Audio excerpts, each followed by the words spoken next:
So good morning students. So today we are going to discuss if else conditions and the statements. Fine. So we have already seen the use of if else in our previous program, but today we are going to discuss it in detail. So let's start. तो conditions जो हमारी होती हैं वो होती हैं जैसे a equals to b, fine, और a is greater than b, a is lesser than b. So all these are the conditions which we are going to see in this program. So let's begin it with the program. So जैसे कि C language में होता है if statement, यहाँ पे Python में भी if statement use होती है. ठीक है, कैसे इसको लिखा जाता है और कैसे इसको यूज़ किया जाता है वो हम देखते हैं. So let's take a example. Let's suppose मैं एक वेरिएबल लेता हूँ a, जिसकी मैं वैल्यू रखता हूँ 34, और उसके बाद मैं एक और वेरिएबल लेता हूँ b, जिसकी वैल्यू लिखता हूँ मैं 50. So from here I can see that b is greater then a. तो अब मैं यहाँ पे कंडीशन लगाता हूँ b is greater then a, let's suppose, और यहाँ पे मैं लिखता हूँ colon. So this is the syntax for the if statement. So in Python, whenever you are using if statement, you at the end, this is the syntax that in the if statement, first of all you have to give the condition, and then after giving the condition you have to write the colon. जैसे ही आप colon करेंगे and when you press enter, the cursor will come as a indentation. ठीक है, this is known as the indentation. अब आपको यहाँ से right नहीं करना है, आपको टाइप कहाँ से करना है, यहीं से करना है. ठीक है. So now let's suppose if b is greater than a, तो मैं यहाँ पे प्रिंट कर दूंगा कि yes, condition is true. So now let's see what will be an output. Yes, तो देख जो कंडीशन थी ये ट्रू है, तो यहाँ पे ये ट्रू कंडीशन यूज करेगा. फाइन. तो in this way we can use the if statement. ठीक है. अब मैं यहाँ पे एक और चीज़ लिखता हूँ. Now there is a one more thing apart from if. इसमें एक एलिफ भी होता है.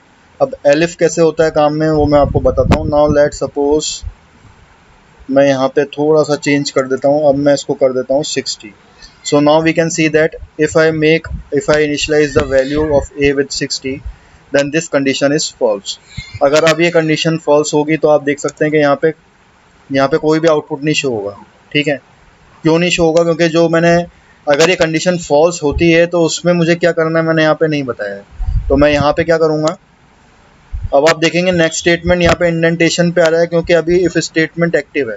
लेकिन मुझे अब इफ स्टेटमेंट को एक्टिव नहीं रखना.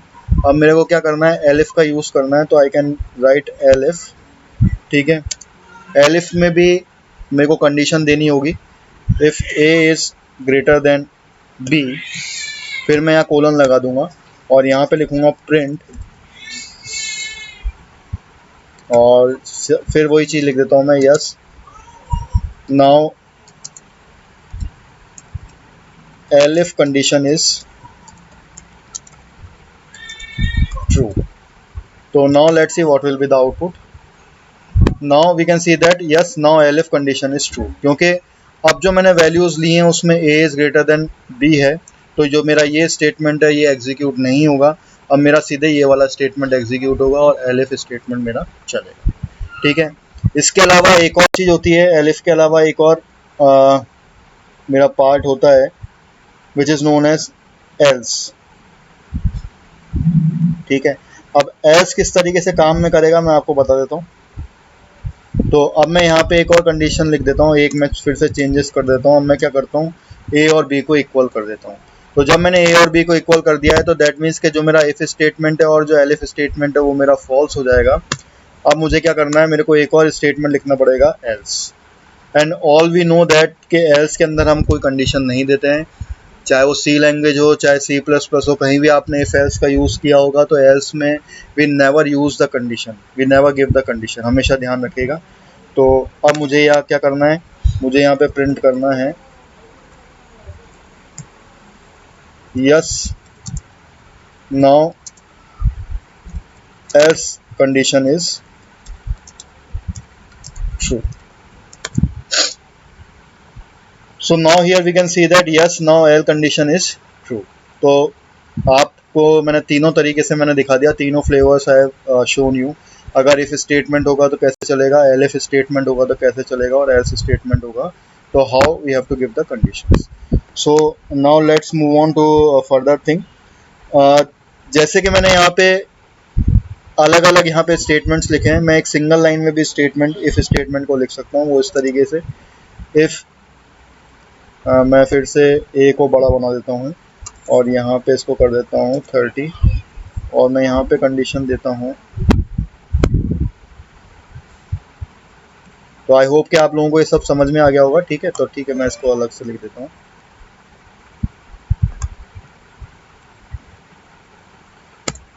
फाइन. और अब मैं यहाँ पे इफ स्टेटमेंट देता हूँ A is greater than B colon print condition is true.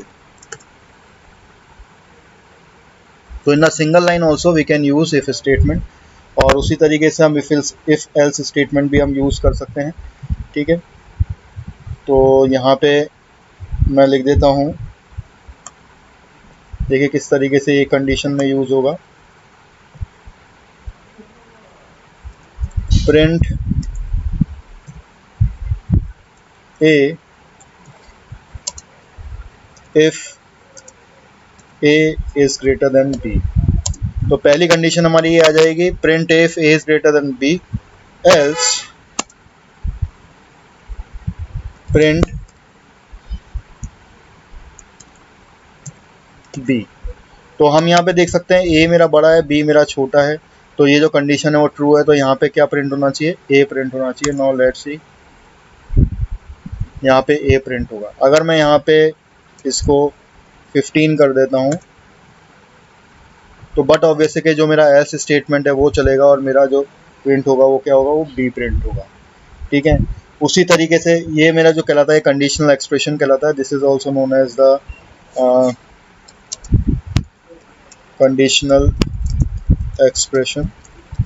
ये students exam point of view से जहाँ पे मल्टीपल चॉइस क्वेश्चंस आते हैं, इंटरव्यू में अगर आपके रिटर्न टेस्ट में पाइथन आती है तो आपको ये सब चीज़ें बेनिफिशियल होंगी, क्योंकि हो सकता है कि आपको इस तरीके से ना पूछा जाए, इस तरीके से पूछा जाए.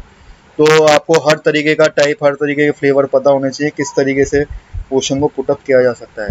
तो जब मैं इफ और एल्स स्टेटमेंट को यूज़ कर रहा हूँ तो इफ स्टेटमेंट के जो पहले स्टेटमेंट लिखा हुआ है वो एग्जीक्यूट होगा और एल्स के मैं बाद में लिखता हूँ स्टेटमेंट. ये हमेशा ध्यान रखिएगा. ठीक है, अब मैं फिर से एक और स्टेटमेंट लेता हूँ, इसको ध्यान से देखिएगा. ए इक्वल्स टू मैं लेट सपोज लेता हूँ टू 120 और बी इक्वल्स टू लेता हूँ मैं 120. यहाँ पे मैंने क्या किया हुआ है, ए और बी को दोनों को इक्वल वैल्यू दे रखी है. अब मैं पहला स्टेटमेंट लिखता हूँ, print a if a is greater than b. अगर a is greater than b है तब तो प्रिंट ए करेगा. ठीक है, एल्स एल्स वो प्रिंट करेगा इक्वल्स टू. ठीक है,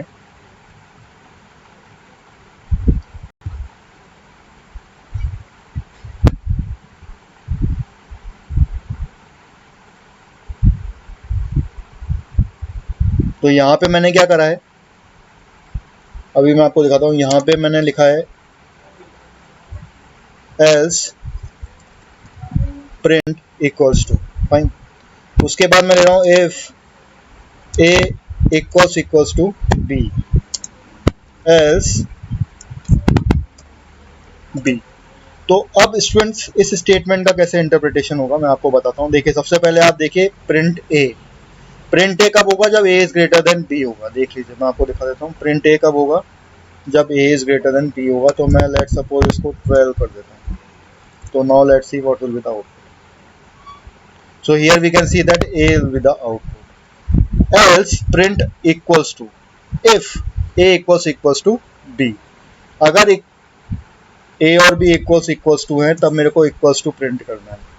तो यहाँ पे देखिए आप, मैंने यहाँ पे लिखा है else print f if a equals to b. तो दोनों ही केस के अंदर मेरा प्रिंट इक्वल्स टू ही होगा. और अगर मैंने इसको छोटा कर दिया तो आप देख सकते हैं कि यहाँ पे प्रिंट बी होगा, अदरवाइज एल्स प्रिंट बी. तो here we can see that the output will be B.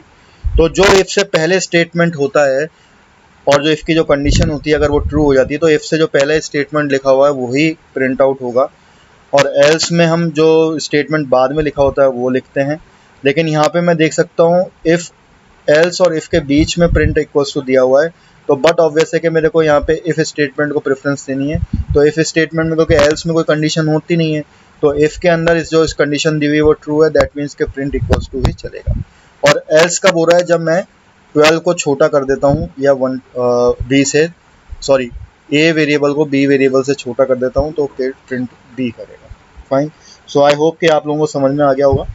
अब मैं एंड ऑपरेटर्स को भी यूज़ कर सकता हूँ, एंड और ऑपरेटर को। तो एंड और ऑपरेटर का किस तरीके से यूज़ होगा वो मैं आपको दिखा देता हूँ।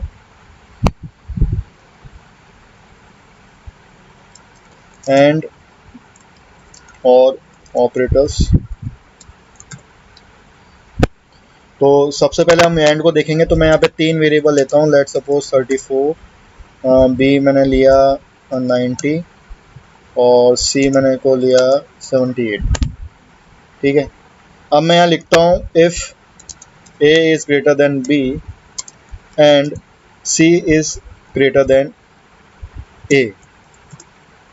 ठीक है। तो मैं एक ही इफ स्टेटमेंट में 2 कंडीशंस दे सकता हूँ by using the and operator. और मैं यहाँ पे लिखता हूँ print both the conditions are true, और एल्स में मैं लिख देता हूँ